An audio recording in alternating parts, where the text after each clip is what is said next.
Time scientist Ashwini ji के साथ बातचीत हम अब आज कर रहे हैं लुक 16 ऐशो क्लब की तरफ से।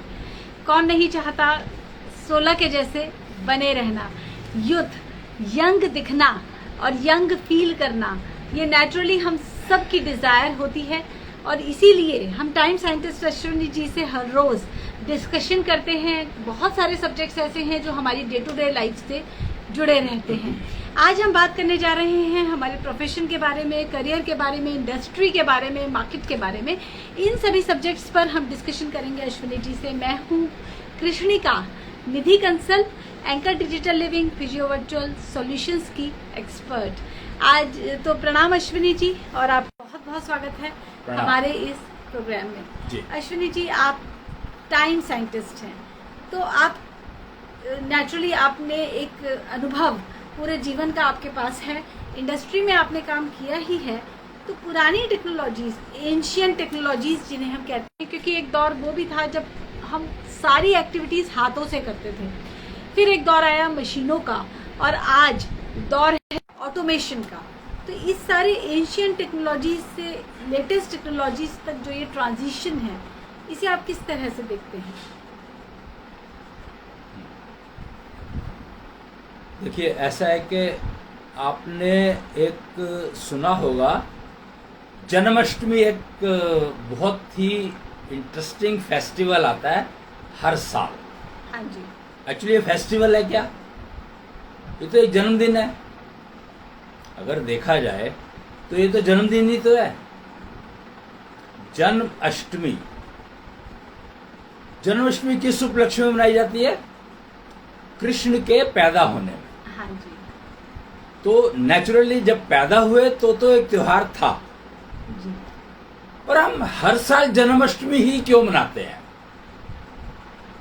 नेचुरली बर्थडे है तो बर्थडे की तरह ही सेलिब्रेट किया जाएगा। करेक्ट। तो बर्थडे का मतलब क्या होता है कि you have added 1 year to your life. Okay. Is it not?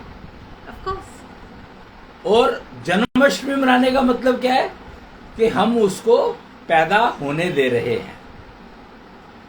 आप देखो कि आज भी ज्यादातर घरों में जाकर देख लो, महिलाओं को देख लो, पुरुषों को देख, किसी को भी देख लो, लड्डू गोपाल की बात की जाती है। द्वारकाधीश की बात कोई करना नहीं चाहता। जी। क्यों?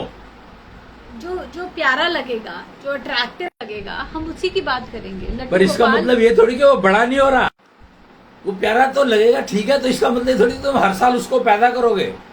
कृष्ण को कौन बड़ा कर सका है? कृष्ण तो बड़े ही आए हैं, वो विष्णु के पूर्ण अवतार हैं। उन्हें तो क्या हुआ? क्यों करेंगे? थे तो छोटे लड्डू गोपाल थे, अब वो लड्डू गोपाल नहीं है। फर्क समझो। जब वो लड्डू गोपाल थे तो उनके हाथ में लड्डू हुआ करता था। जी। अब वो लड्डू गोपाल नहीं है, उनके हाथ में लड्डू नहीं है। अब उनके हाथ में टेक्नोलॉजीज हैं। द्वारकाधीश, लड्डू गोपाल द्वारकाधीश बने थे। हाँ जी। पर हम उनको लड्डू गोपाल से आगे बढ़ने नहीं देते। हम कौन होते हैं उन्हें बढ़ाने वाले? हम कौन होते हैं उन्हें रोकने वाले? करेक्ट। तो जन्माष्टमी मनाने का जो कॉन्सेप्ट है उसको बदलो। अब वो षोडशी गोपाल हो गए हैं। मैं आपको दिखाता हूं, ये देखो, अगर समझ आ रहा है तो, वो एक कछुए पर बैठे हैं, विष्णु के ही दूसरे अवतार पर। हाँ जी। अगर तुम्हें पता हो, ध्यान हो, याद हो तो अच्छा, याद देख लो। पहले मैं ये बताता हूं, फिर वो बताता हूं याद वाला, कि लड्डू गोपाल के हाथ में लड्डू हुआ करता था। हाँ जी। अब उनके हाथ में क्या दिखाई दे रहा है? कुछ और दिखाई दे रहा है। दिख रहा है? जी। क्या है ये? एंटीना। एंटीना क्या होता है? ये है पूर्ण ज्ञान, स्वर्ग की वाइब्रेशंस एमिट कर रहा है ये। लड्डू गोपाल अब षोडशी गोपाल हो गया और कहता है 16 के रहो, 16 के दिखो। अब ये इससे बड़ा नहीं होने वाला है। उम्र बढ़ेगी पर बाकी बिल्ट दिमाग, हर चीज, एक्टिविटी, एनर्जी लेवल, हर चीज 16 की ही रहने वाली है फॉर एवर। ओके। फर्क समझे? नहीं, मुझे ये नहीं समझ आ रहा कि ये अपने अपने बिलीफ सिस्टम, फेथ की बात है। हम लड्डू गोपाल को लड्डू गोपाल के रूप में पूजें, या कृष्ण के रूप में, या द्वारकाधीश के नाम से, या षोडशी गोपाल जो आप नाम दे रहे हैं, फर्क है। इसका क्या फर्क? इसका फर्क सिर्फ ये है कि लड्डू गोपाल जब तक है जब तक तुम उसकी सुनोगे नहीं। ओके। माखन चोर मान लिया उसको, कुछ कुछ करते रहोगे, छोटा रहने दिया, बड़ा नहीं होने दिया। हाँ जी। अब वो षोडशी गोपाल हो गया, वो तुम्हारे को कह रहा है कि ये कर लो। ओके। अब वो बता रहा है, सिखा रहा है, 16 का रहना सीखो। एशो क्लब तुमने इंट्रोड्यूस किया, एशो क्लब, लिव 16 लुक 16। हाँ जी। What does it mean? वो यही चला रहे हैं। ओके। अब चला रहे हैं। जब तक वो लड्डू गोपाल है, जब तक उनको नहीं पता 16 क्या होता है। हाँ जी। अब उनको पता है कि 16 क्या होता है, और एशो क्लब बनवा दिया इन्होंने कि हर प्राणी 16 का दिख सकता है, 16 का रह सकता है, चाहे उम्र 100 साल हो जाए, 125 साल हो जाए, 200 साल हो जाए, 500 साल हो जाए। अब मरने का कॉन्सेप्ट खत्म हो गया, बुढ़ापे का कॉन्सेप्ट खत्म कर दिया इन्होंने। No more old age. Okay. You can get rid of old age absolutely. कछुआ क्यों? कछुए की उम्र कितनी होती है? 400 साल। 400 साल, 600 साल, 800 साल। हाँ जी। तो वो यही कह रहे हैं कि उम्र जितनी भी हो, ये जो रिप्रेजेंटेशन है ये बता रहे हैं कि भैया उम्र जो है 400 साल की तो होनी चाहिए तुम्हारी, और तुम प्राप्त कर सकते हो, और 16 के ही दिखोगे। हाँ जी। 400 साल की उम्र है पर दिखोगे फिर भी 16 के ही। तो ये संभव है, और उसके लिए तुम्हें अपने आप को तैयार करना होगा कि हेवनली वाइब्रेशंस जो अवेलेबल है पृथ्वी पर, हर प्लेनेट पर अवेलेबल है, वो वाइब्रेशंस तुम रिसीव कर पाओ। और उसके लिए ये देखो, ये टेक्नोलॉजी है एक दिखाई है जो इसमें, मैं आपको पढ़ के बताता हूं इसमें क्या लिखा है। ऊपर लिखा है ज्ञान, और ज्ञान के नीचे लिखा है स्त्री, उसके बाद है पुरुष, न्याय, और उसके बाद है कर्म यानी संतान, और इसके नीचे लिखा है कुच्छल एंटीना। और इधर देखे तो 3 गोले बने हुए हैं। कईयों को अगर थोड़ा सा ध्यान से देखोगे तो शायद इसमें कोई नंबर दिखाई देंगे तुम्हें, 6, 8, 7, पर एक्चुअली ये 6, 8, 7 दिखाई देते हैं, लेकिन है नहीं। ये है 3 गोले। 3 गोले में जो ऊपर वाला गोला है वो है ब्रह्मा, हाँ जी। और जो 2 गोले हैं वो है विष्णु एंड महेश। पर अश्विनी जी, आप एक टाइम साइंटिस्ट के नाम से जाने जाते हैं, और टाइम साइंटिस्ट का मतलब है एक वैज्ञानिक हैं जी। अब आप यहाँ धर्म कर्म की बात कर रहे हैं, हमें धर्म कर्म कहाँ से आ गया यहाँ पर? ज्ञान, न्याय और कर्म। धर्म कहाँ से आ गया बीच में? धर्म कहाँ से ले आए तुम बीच में? 3 शब्द लिखे हैं उसमें, ज्ञान, न्याय और कर्म। पर इसमें साइंस तो नहीं है। क्यों? कर्म काम करोगे, बिना साइंस के काम करोगे क्या? और बिना ज्ञान के तुम कोई काम कर सकते हो क्या? और न्याय, अगर कोई तुम सोसाइटी के अगेंस्ट में काम कर रहे हो तो न्याय चाहिए कि नहीं चाहिए? तो आपको क्या लगता है कि हम लोगों ने एंशिएंट जो टेक्नोलॉजीज थी उसको धर्म कह करके डिस्कार्ड कर दिया। आप एंशिएंट टेक्नोलॉजीज जब आप कह रहे हैं तो आपका क्या मतलब है? एंशिएंट टेक्नोलॉजीज का मतलब है स्वर्ग, नर्क और ब्रह्म, वो विष्णु लोक, बैकुंठ। ये टेक्नोलॉजीज नहीं है। ये टेक्नोलॉजीज हैं। That's what I am saying. They are the areas from where vibrations are emitted for your benefit. जो नर्क से वाइब्रेशन आ रही है उससे तुम बीमारियों को काट सकते हो, जो ऑलरेडी तुम्हारी बीमारियां।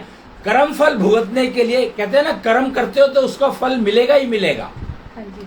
तो कर्म फल को भुगतने के लिए तुम्हें ये सारी वाइब्रेशंस चाहिए, हेवनली वाइब्रेशंस, जो हेल वाइब्रेशंस, नक्षत्रों की वाइब्रेशंस, प्लैनेट्स की वाइब्रेशंस।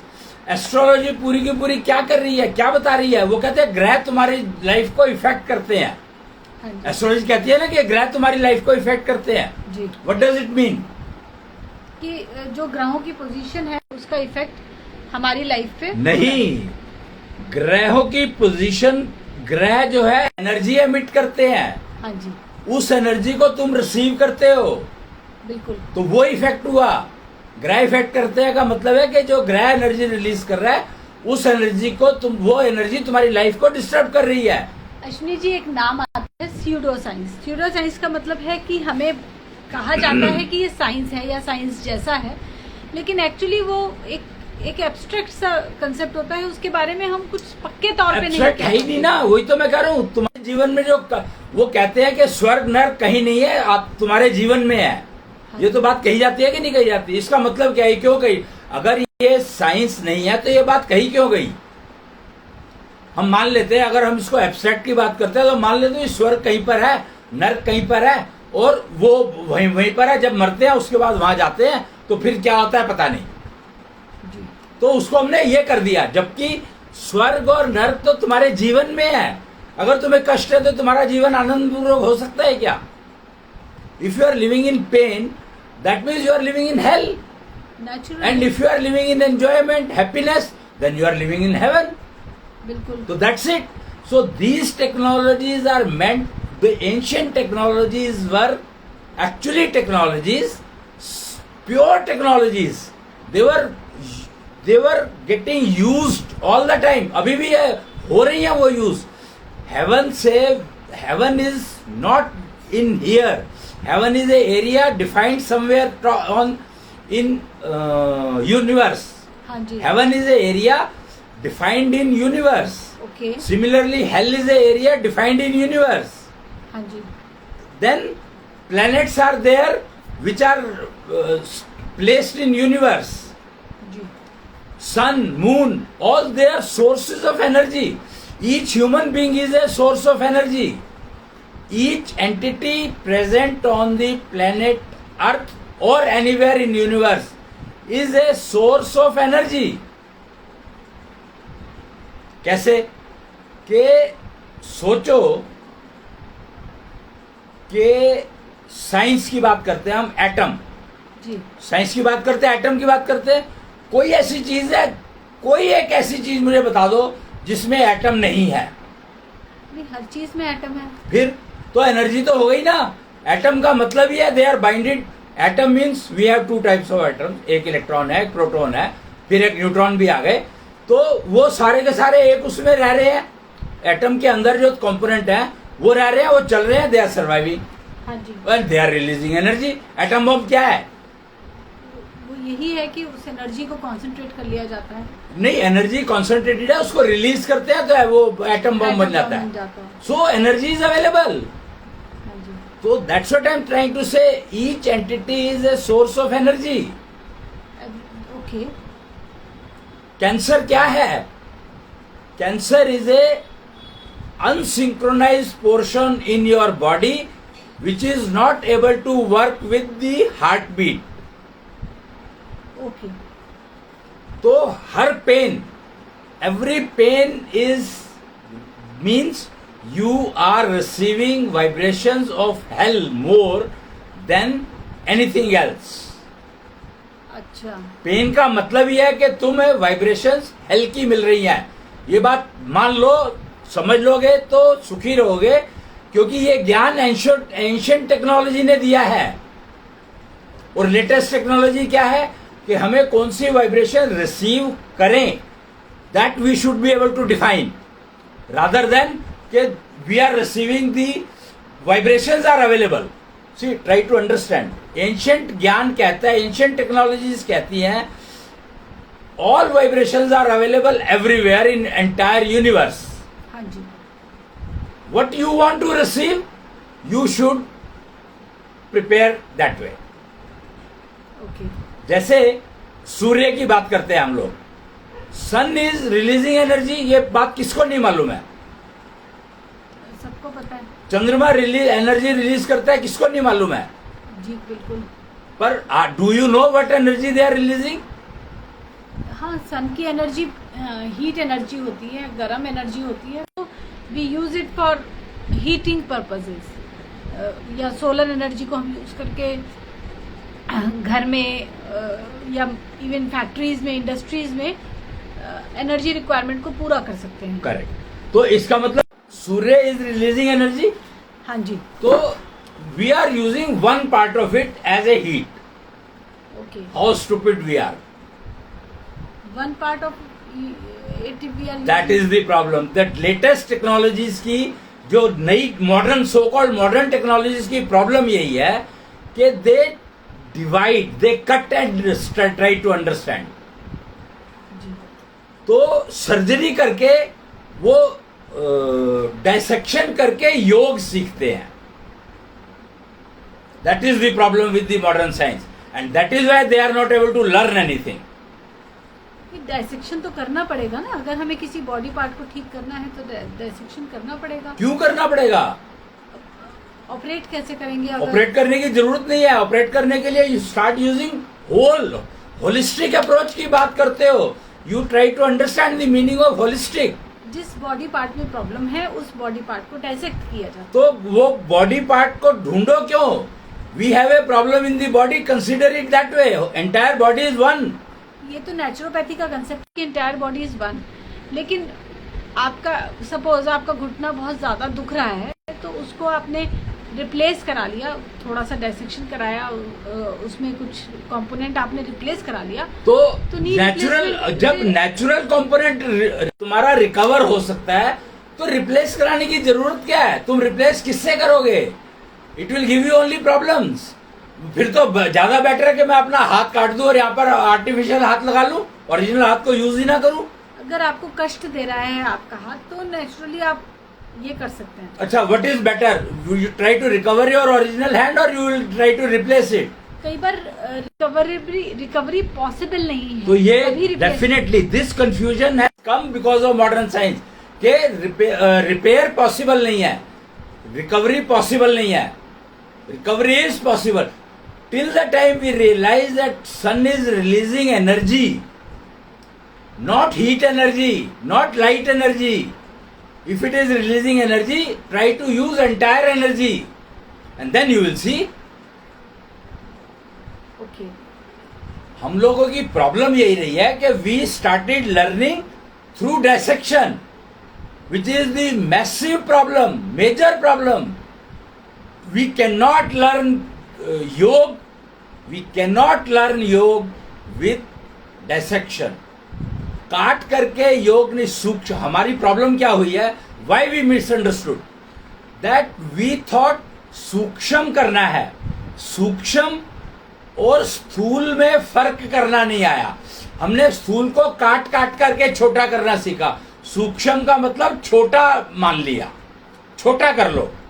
तो मैं अब तुम्हें 6 इंच छोटा कर दूंगा। हाँ जी। What does it mean? आप कह रहे हैं कि डाइसेक्शन करके या हमने छोटे छोटे पार्ट्स में कट करके हम लोग किसी भी चीज को समझने की कोशिश करते हैं। नहीं, हम लोग प्रॉब्लम यह है कि हम लोग प्रॉब्लम क्रिएट करते हैं। डाइसेक्शन करके तुमने प्रॉब्लम क्रिएट करी। एक बात देखो मेरे से, समझो कि सेल्स आर ज्वाइंट, हाँ जी। they are bonded. They are bonded with what? They are bonded naturally. They are bonded with what I said. Maybe energy. That's the key. So our cells are bonded with energy, and if we are cutting, we are not cutting the joint. So we are cutting the cells. हाँ जी। What does it mean? Okay, it will not recover. You have to stitch it to recover it. तो उतने cell तुम्हारे permanent गायब हो गए। जहां जहां स्टिचिंग हुई वो एरिया डेड हो गया। ओके। तो डेड एरिया तुम साथ लेकर के चलोगे तो कैंसर तो तुमने इनवाइट कर ही लिया ना। What is cancer? Cancer is a dead area got recovered by itself. अच्छा, तो वो कैंसर बन गया। ये बात बहुत आसान है समझनी कि हमारा एक फैब्रिक है, एक कपड़ा है, वो अपने आप में पूरा है। अब हमने वो कहीं से वो कट गया है और उसको हमने स्टिच कर लिया है, तो नेचुरली उसमें वो नेचुरल फैब्रिक वाली बात नहीं आएगी, क्योंकि वो वीविंग तो उसकी हैम्पर हो गई। Right, so try to understand latest क्या है। अब एक और प्रॉब्लम है कि हम लोग मॉडर्न में इतना फंस गए कि लेटेस्ट क्या आ चुका है उसके बारे में पता ही नहीं है। जैसे अभी मैंने दिखाया, ये शोटशी गोपाल दिखाए, हाँ, इनके हाथ में ये दिखाया 3 पॉइंट लिखे हुए हैं, हाँ जी, दिखाई दे रहे होंगे। 6, 8, 7, ये 6 है, ये 8 है, ये 7 है। तो ये 6, 8, 7 नहीं है, ये 3 गोले हैं, 3 गोल, 3 सर्कल है। Okay, they are 3 spheres. 3 spheres हैं और एक लाइन ऊपर की तरफ जा रही है, एक लाइन नीचे की तरफ आ रही है। तो लाइन वो ऊपर की तरफ जा रही है, that means it is receiving, और जो नीचे की तरफ आ रही है दैट इज रिलीजिंग। ओके, तो ये 3 गोले एनर्जी रिसीव कर रहे हैं और एनर्जी रिलीज कर रहे हैं। हाँ, तो जो रिसीव कर रहे हैं वो वाइब्रेशंस कर, ये पर्टिकुलर जो पैटर्न है ये हेवनली वाइब्रेशंस को रिसीव करता है, हाँ जी, और तुम्हारी बॉडी के लिए ट्रांसमिट करता है। Okay, you understand? ठीक है। So that is why it is called Kuchhal antenna. अब अगर मैंने इस एंटीना को पहना है या लगाया है या क्या किया है, तो मुझे क्या फर्क पड़ेगा? ये एनर्जी हेवनली वाइब्रेशंस तुम्हें देने लगेगा, provided now it has received the vibrations of haven हाँ जी, and did some processing in 3 circles, 3 spheres which we are talking, and then release. तो क्या ये मेरी बॉडी को, मेरे मन को, किसी मेरे बॉडी पार्ट को, मेरे किसी पार्ट को बेनिफिट करेगा? अगर ये आपके मन को फायदा देगा। those vibrations will be received by your mind, okay, but you have to make your mind receivable. Unless you make your mind receivable, this has no meaning.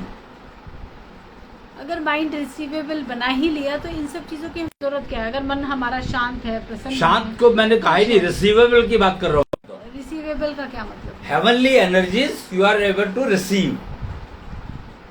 तो इसका मतलब यही हुआ ना कि रिसीवेबल का मतलब ये हुआ कि मैं शांत मन में आ गई, शांत अवस्था में हम आ गए। मैंने ये नहीं कहा, मैंने कब कहा ये?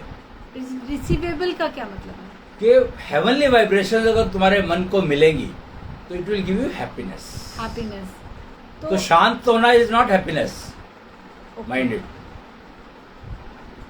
जी, ओके, तो अश्विनी जी, हम इंडस्ट्री की बात कर रहे थे या हम प्रोफेशन की बात कर रहे थे। एंशियंट टेक्नोलॉजीज जो पहले जो भी टेक्नोलॉजीज चला करती थी घरों में, इंडिविजुअल्स अपनी हेल्थ के लिए जो भी कुछ फॉलो करते थे, और जो आज लेटेस्ट टेक्नोलॉजीज हैं, इन दोनों में आप कहाँ सामंजस्य कैसे? अगर तुम लेटेस्ट की बात कर रहे हो जी, तो वो दोनों सेम है। एंशिएंट जो था वही लेटेस्ट है। नहीं, ऐसा नहीं है। ऐसा ही है, ये एंटीना आज की प्रोडक्ट है, लेटेस्ट प्रोडक्ट है ये लेटेस्ट है। हाँ, तो लेटेस्ट टेक्नोलॉजी की बात कर रहा हूँ पर मैं। ये कछुए के ऊपर लड्डू वो बैठ गए हैं आकर के, शोटशी गोपाल। तो ये एंशियंट नहीं है। एंशिएंट है ये। एंशियंट कछुआ दूसरे सेकंड अवतार था। वो तब से बता रहा है कि you can live 400 years, 500 years, 600 years, and man has reduced his life to 40 years, 30 years। आज तो teenagers they are ending their life so fast. Try to under latest and now ancient and latest are same. Ancient and latest can never be same. They are same. Circle is completed. अब देखिए ना, पहले हम चक्की से आटा पीसते थे, हाथ की चक्की से। उसके बाद ये एंशिएंट नहीं है। एंशिएंट कब? एंशिएंट में तो आटा खाता ही नहीं था कोई भी। तो क्या खाते थे? वही तो कि एंशिएंट में तो लोग जो है वो खाते थे जो एज इट इज अवेलेबल रहता था, natural. Okay, because they were not dependent on food at all.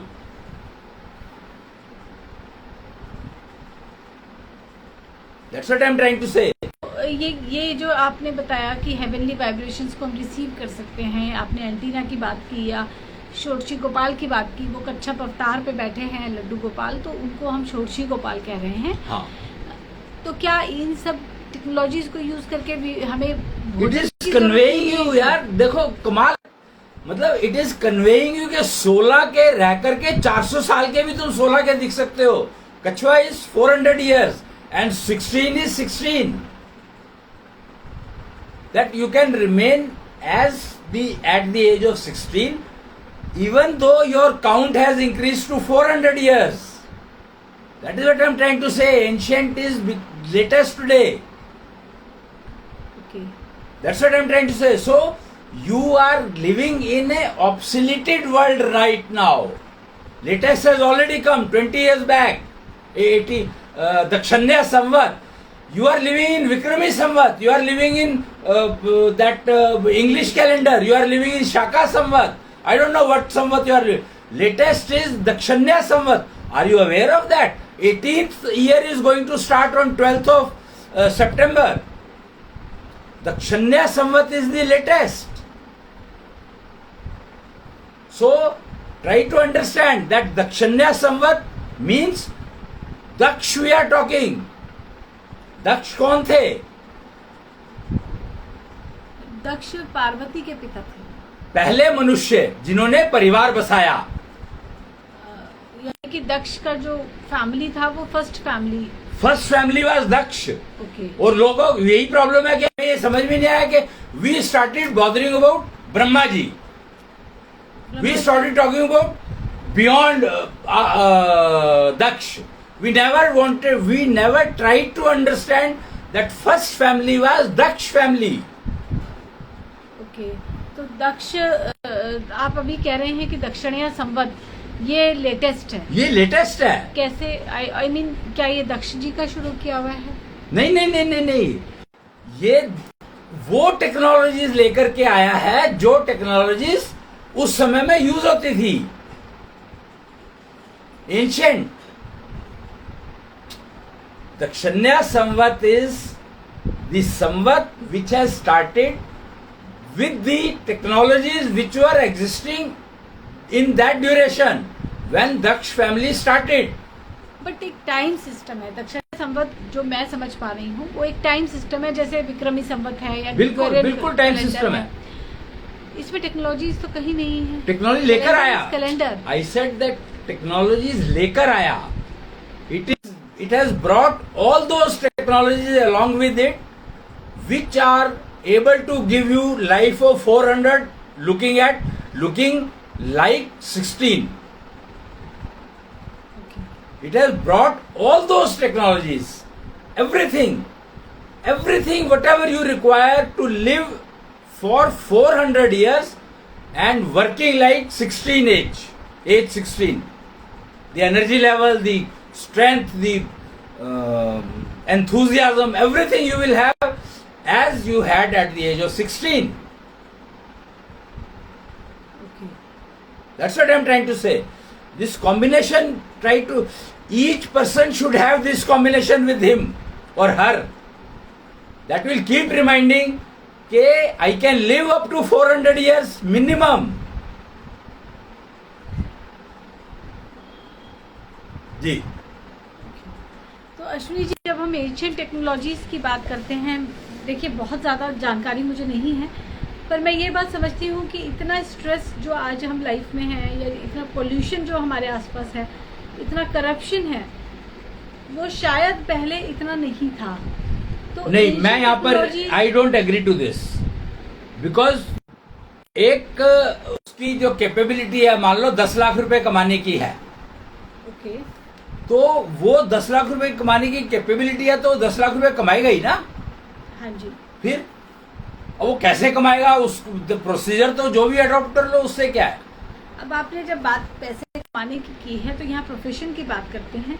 हम ये देखते हैं कि जो हमारे टीम मेंबर्स हैं हमारे प्रोजेक्ट में, चाहे हम कोई स्टार्टअप शुरू करते हैं या किसी कंपनी में इवन जॉब करते हैं, तो हम we find that people are not able to perform. उसका सिंपल सा रीजन है, बहुत ही सिंपल रीजन है. they were not capable and you picked the wrong team. तो उसके लिए जो सिस्टम अब जो दक्षिण संवत में आया है, जैसे everybody is born with A map of life, life map. अगर आप इस लाइफ मैप को, अपने लाइफ मैप को समझेंगे जी. तो आपको समझ में आएगा कि आपकी लर्निंग एफिशिएंसी क्या है. और लेटेस्ट टेक्नोलॉजी एशो चार्ट, अगर मैं सही आपको दिखाना चाहूं तो I will show you something very interesting. दो चीजें दिखाऊंगा मैं आपको. ये देखिए, एक ये है, क्या लिखा है इस पे, Esho chart. Esho chart. It is a latest technology talking about what 5 parameters. It is talking, क्या क्या पैरामीटर्स हैं?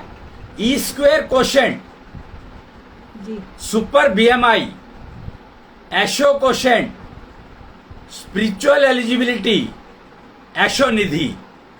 हाँ जी. अब ये 5 नाम है, ये कर क्या रहे हैं? तो your E square quotient is reflecting your learning efficiency. I mean, you can say there are 5 parameters of your life, in your life, which we are talking is learning efficiency, gender contradiction, mental wealth, performing eligibility and physical ability. तो ये 5 parameters हैं जो कि आपको recruitment के, इनके बिना recruitment करना फायदा है क्या कुछ? दिस इज कॉल्ड उद्यमिता चक्र. So no industry can survive if this does not know the person, the industry does not know the Asho chart or Udyamita chakra of the employee. तो ये लेटेस्ट टेक्नोलॉजी है. हाँ जी. और इनको ये measurable है डिजिटली. जो मैंने अब तुम्हें बताया अभी, E square quotient, it is measurement of one of the 5 parameters. हाँ जी. Super BMI, it is a measurement of the 1 parameter. Then Asho, what is this? Asho quotient. Asho quotient, again it is a measurement of one of the 5 parameters. ऐसे करके 5 parameter measurable हैं digitally. This is the latest technology. और ये ancient technology क्या थी? ये मैं आपको दिखाता हूं. एंशियंट टेक्नोलॉजी क्या थी? ये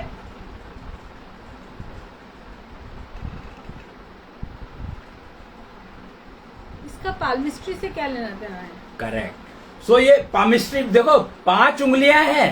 हाँ जी. देख रहे हो ना, 4 उंगलियां और एक अंगूठा कहा जाता है उसको. हाँ जी. तो हम इसको 5 उंगलियां ही गिनते हैं, हम अंगूठा नहीं गिनते अलग से. ओके. तो ये 5 चीजें उन्हीं 5 को रिफ्लेक्ट कर रही है जो मैंने अभी लेटेस्ट में दिखाया तुम्हें. मतलब आप किसी का हाथ पढ़ के बताते हैं कि तुम्हारी परफॉर्मेंस कैसी है, लर्निंग एफिशिएंसी कैसी है, Yes. सुपर बीएमआई कैसा है. मतलब इससे देखते हैं कि तुम क्या, कितनी ये लेकर के आए हो 5. फिर उसको मेजर करते हैं, करंट पोजीशन क्या है. उसके लिए इंस्ट्रूमेंट बने हुए हैं, वो मैं दिखा सकता हूँ. यहाँ पर देखोगे तुम, वो इंस्ट्रूमेंट भी यहाँ पर विजिबल है. ये देखो. इससे क्या जाना जाता है कि ये 5 पैरामीटर जो है तुम्हारे, ऐसे 5 इंस्ट्रूमेंट्स हैं जो कि तुम्हारे 5 पैरामीटर की वैल्यू बता देंगे. ओके. ये इंस्ट्रूमेंट क्या वैल्यू बताता है? एशो कोशेंट, जो मैंने 5 बताए तुम्हें एशो चार्ट के. अच्छा. ये एशो कोशेंट, ई स्क्वेयर कोशेंट, एशो Nidhi and super BMI. Okay. तो ये 5 पैरामीटर की मेजरमेंट है ये. तो एशो कोशेंट हमें पता लगता है अगर हम इस इंस्ट्रूमेंट को यूज करते हैं. और ये जो आपने ई पाल्मिस्ट क्यों लिखा है? पाल्मिस्ट्री के साथ ई वर्ड क्यों लगाया है? क्योंकि now it is done through technology, latest technology. Okay. तो यानी कि आप मशीन से हाथ देखते हैं सब कुछ, ये टोटल सिस्टम है. Ancient and latest, I said that now at this point of time, today I am talking in Dakshanya Samvat, I am talking that ancient and latest have joined hands. Okay. So the best period has begun. 12th of September the golden period is beginning, you can say. हाँ जी। तो इस अब golden जो 12 बजे जो ये है, हम ना, अगर तुम्हें मालूम हो तो जन्माष्टमी रात को 12 बजे मनाई जाती है। हाँ जी। क्यों? शायद कृष्ण जी का जन्म का टाइम वही है 12 बजे रात का। तो ये 12 बजे का एक कंफ्यूजन है। It came out because the clock which we are following is not correct. Means जो हम घड़ी फॉलो करते हैं, 12 तो घड़ी में बजते हैं ना, हाँ, तो वो जो 12 बजे का जो टाइम है घड़ी दिखा रही है, that is not correct, that is not a correct representation. मध्य रात्रि, कृष्ण का जन्म जो मुझे पता है मध्य रात्रि में हुआ था। हम मध्य रात्रि को 12 बजे से, तो ये गलत है। मध्य रात्रि 12 बजे कभी भी नहीं हो सकती। क्यों? कैसे हो जाएगी? 12 बजे से 5 बजे तक रात्रि होती है, और कब शुरू हो जाती है? नहीं, रात्रि शुरू हो जाती है 8 बजे 7 बजे। जन्माष्टमी के बदलती रहती है, भादों के महीने में बदलती रहती है। हाँ, तो दैट इज द की। सी, that is the key which you have to understand. और इसीलिए ये जो सिस्टम है दक्षिण्य संवत, ये शाम को 6 बजे इसकी तिथि बदल जाती है, डेट बदल जाती है। You understand? कि शाम को 6 बजे डेट बदल जाती है। Okay. Change of date is with moon rise. Ashwini ji, आपने शाम को 6 बजे डेट बदल दी। अभी जो हम टाइम सिस्टम हमारा है, इसमें हम सुबह को रात को 12 बजे डेट बदलते हैं। क्या फर्क पड़ता है? सारा का सारा स्टडी बदल गई, क्योंकि मैं 6 बजे कह रहा हूं इस घड़ी के हिसाब से। बजे तो हमारे रेफरेंस के लिए है। करेक्ट। तो वो जो नई घड़ी बनी है, वो मैं आपको, मेरे पे पता नहीं है कि नहीं है उसका फोटोग्राफ, मैं आपको दिखा सकता हूँ। वो भी मेरे ख्याल से होगा तो सही कहीं पर। It may take a little time. WhatsApp images में मैं देखता हूँ समय चक्र। समय चक्र पड़ा हुआ है यहाँ पे, देखो जी। ये रहा, आई शो यू। ये दक्षिण्य संवत का समय चक्र है जी, ये रही, right. It is called pranayama watch. ये this time system has brought the watch also along with it. Can you see? हाँ जी। प्राणायाम वॉच। जी। तो व्हाट इज प्राणायाम?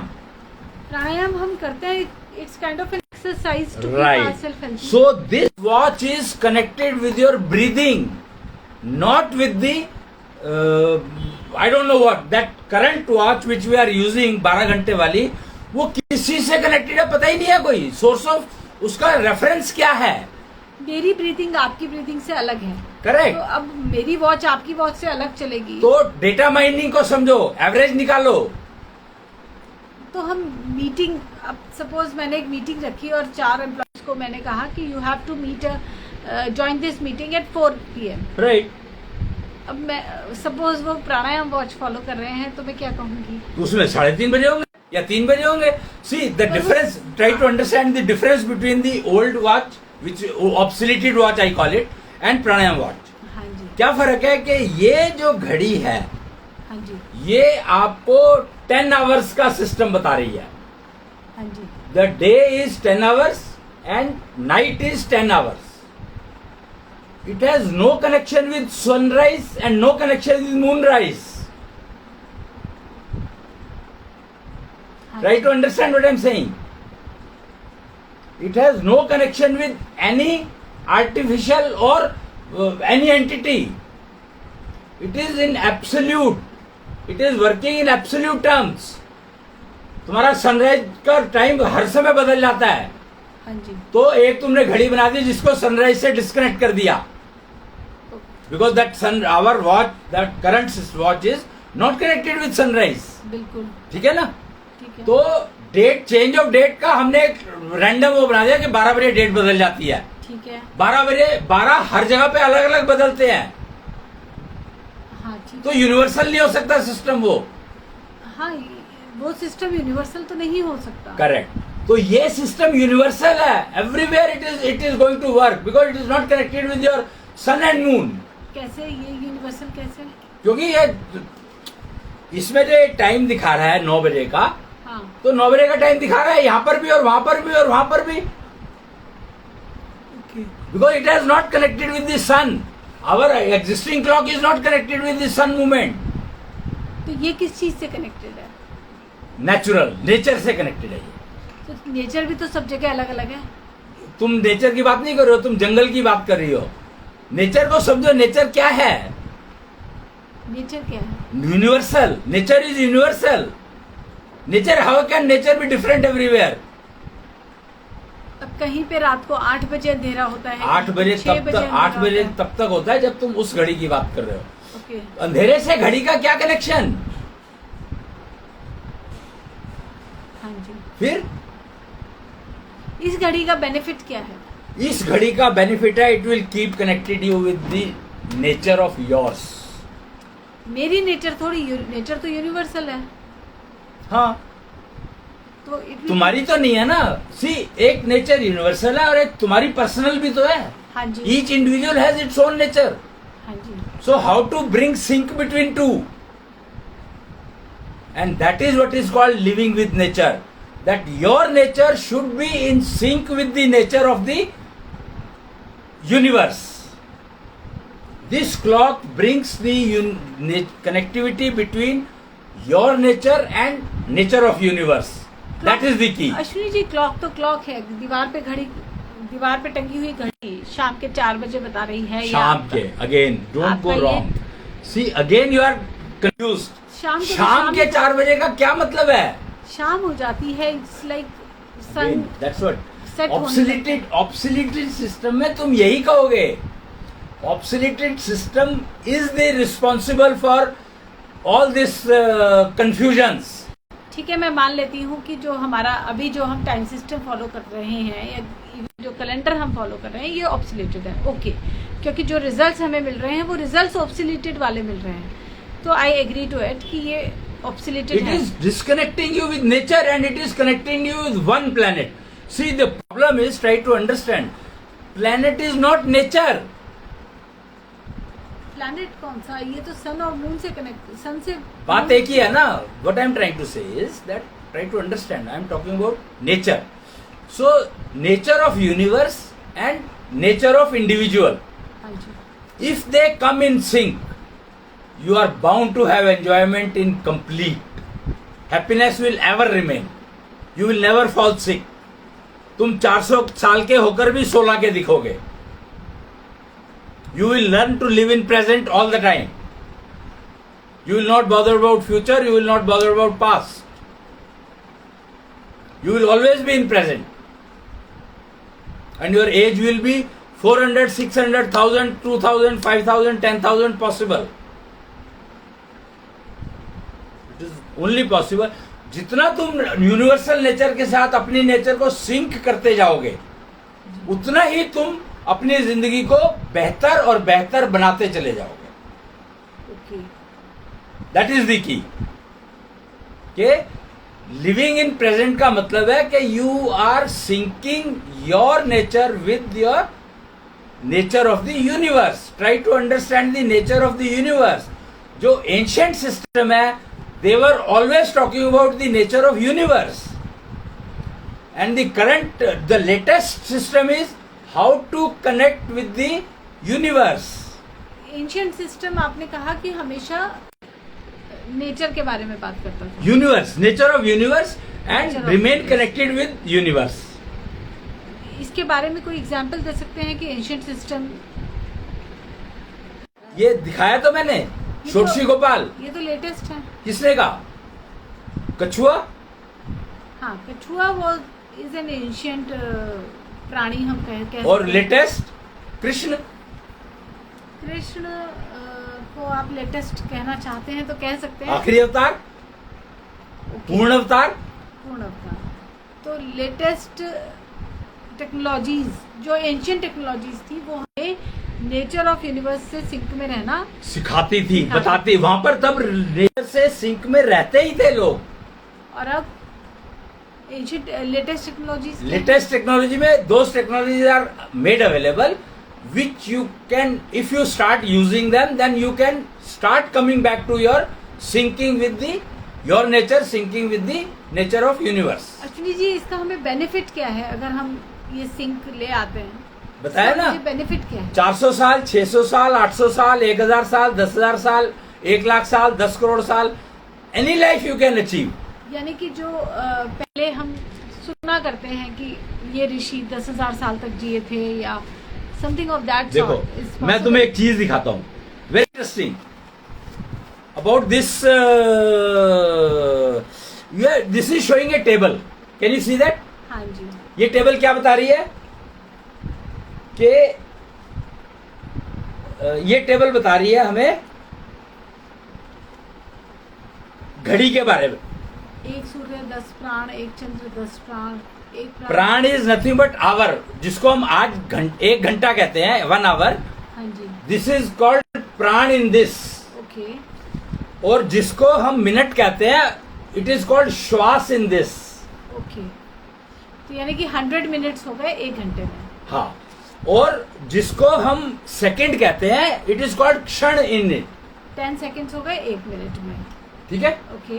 और पल, हाँ, मिली सेकेंड जिसको कहते हैं, उसको पल कहते हैं इसमें। तो 10 मिली सेकेंड हो गए 1 सेकेंड में। हाँ, ओके। ठीक है।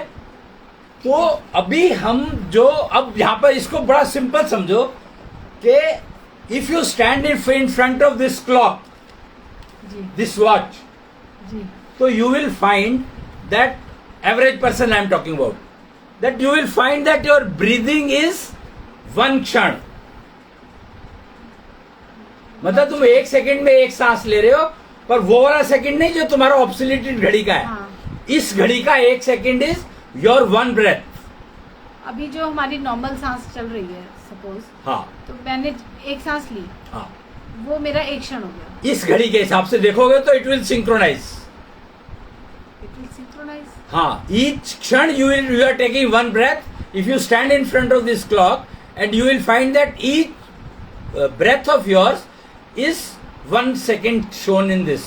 अश्विनी जी, मान लीजिए एक घड़ी लगी है और उसके सामने 10 लोग खड़े हैं। हाँ, 10 लोगों का ब्रीदिंग पैटर्न अपना अपना है। मैंने ये नहीं कहा, मैंने कहा एवरेज।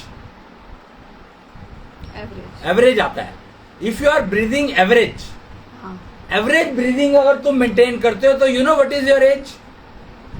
हाँ, 80 90। 120 years. नहीं नहीं, हाँ, that's what I'm trying to say कि this clock has opened up all horizons. कि अगर तुम 1 क्षण में 1 सांस ले रहे हो हाँ जी। तो your average life will be, average life will be, वो कहाँ गया प्राणी, ये रहा, यू विल बी प्राणी। प्राणी। प्राणी का मतलब है, प्राणी की उम्र होती है 120 साल। अच्छा, और 80 इयर्स किसकी होती है? 80 years मतलब इंसान की, मनुष्य की। क्योंकि मनुष्य को प्राणी बनना नहीं आया। प्राणी बनने का मतलब है जो प्राणों का उपयोग कर सके। प्राण मतलब हवा का उपयोग। हवा का उपयोग मतलब हवा के अंदर जो एनर्जी है, जो भगवान जी बैठे हैं, जो भगवान जी बैठे हैं, यानी कृष्णांश बैठे हैं, उनका उपयोग करना। हाँ जी। वो नहीं आया तो वो इंसान है। जो उनका उपयोग करना सीख लेता है वो प्राणी हो जाता है। ठीक है जी। वो प्राणी का मतलब है 120 years की एज जिएगा ही जिएगा वो। अकाल मृत्यु इज नॉट इंक्लूडेड। कोई किसी का मर्डर कर दे वो एक अलग बात है। ठीक है। फिर वो कहता है प्राणी से ऋषि। ऋषि, इसका मतलब क्या हुआ? हमें ऋषि में आई गो बैक हियर। हाँ जी। अगर तुम 1 क्षण में 1 सांस ले रहे हो तो हम प्राणी हैं। तो तुम प्राणी हो। पर अगर 1 श्वास में 1 श्वास लोगे, यानी कि 10 सेकंड में 1 सांस। हाँ, हम्म, तो अगर तुम 10 क्षण में 1 सांस लेते हो तो गारंटी है तुम ऋषि बन जाओगे। ओके।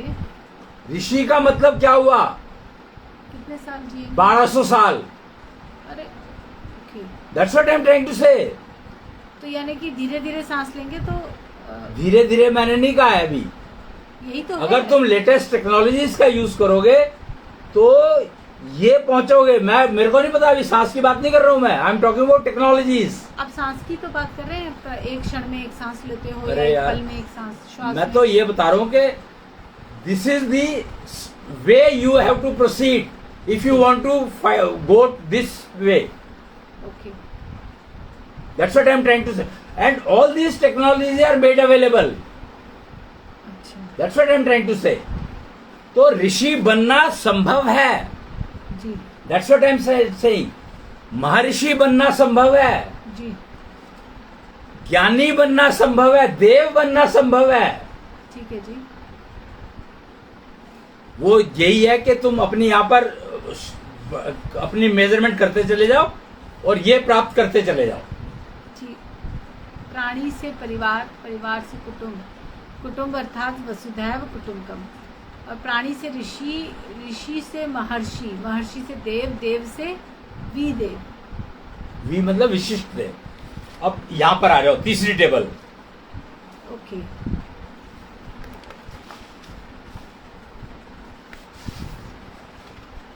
हाँ जी, 3 विशिष्ट देव हैं, और वरुण देव, पवन देव और अग्निदेव, ये 3 विशिष्ट देव हैं। क्योंकि ये तीनों इन तीनों को कवर करते हैं, कंट्रोल करते हैं। किनको? पवन, वायु, पवन और वायु तो एक ही चीज वो है। जो तीन होंगे ना, वो कौन वरुण। से? Varun and Pawan. Varun, Varun is वायु। वरुण इज वाटर, अच्छा, वरुण, पवन एंड अग्नि। अग्नि मतलब- जल, पानी और हवा। हाँ, ओके, तो वो पानी, तो अग्नि तुम और- वहां उस लेवल तक पहुंच सकते हो कि you are able to control. अच्छा, हाँ, ये तो इंद्र देव करते हैं ना। मुझे तो वो गद्दी है, वो तो उसके ऊपर जो बैठ जाएंगे वो इंद्र हो गए। अच्छा,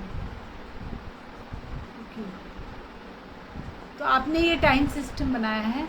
ये these are the ancient technologies brought into current latest technologies. This is called दक्षिण्या संवत, यहाँ पर लिखा होगा कहीं पर, ये देखो। अच्छा, these are the ancient technologies brought into। दक्षिण्या संवत अपने साथ लेकर आया है ये सारे सिस्टम। ओके, ये संवत्सर 17 अब चल रहा है, 2 सितंबर 2022 से 11 सितंबर 2023 तक। तो 11 सितंबर अब आने वाली है, तो अब 18th संवत्सर शुरू हो जाएगा 12 तारीख से। ओके, तो ये दक्षिण्या संवत ये सारी टेक्नोलॉजीज लेकर आया है। अच्छा जी, कृष्ण राज्य ज्ञान, राम राज्य ज्ञान, न्याय चक्र, निष्ठा चक्र, बहुत ही उत्तम, बहुत सुंदर जी। तो अश्विनी जी, मुझे लगता है कि आज हमने जो दक्षिणीय संवत के बारे में आपसे जानकारी ली है, इसको हम कैसे यूज़ कर सकते हैं, इसका क्या क्या बेनिफिट है ह्यूमैनिटी को, ये सारी बातें हम आपसे डिटेल में करेंगे, क्योंकि अभी समय हो चला है। जी जी। और एंशियंट टेक्नोलॉजीज़ को लेटेस्ट टेक्नोलॉजीज से कैसे इंटीग्रेट कराया जाए, ये आपने बहुत ही ब्यूटीफुली हमें इस दक्षिणीय संवत सर के माध्यम से बताया है जी। तो आज हम यहीं पे विराम देते हैं, लेकिन जी। कल इस डिस्कशन को हम ज़रूर कंटिन्यू करेंगे आपके साथ। बहुत बहुत धन्यवाद आपका। प्रणाम। प्रणाम। जय जय कृष्ण। जय कृष्ण। जय कृष्ण।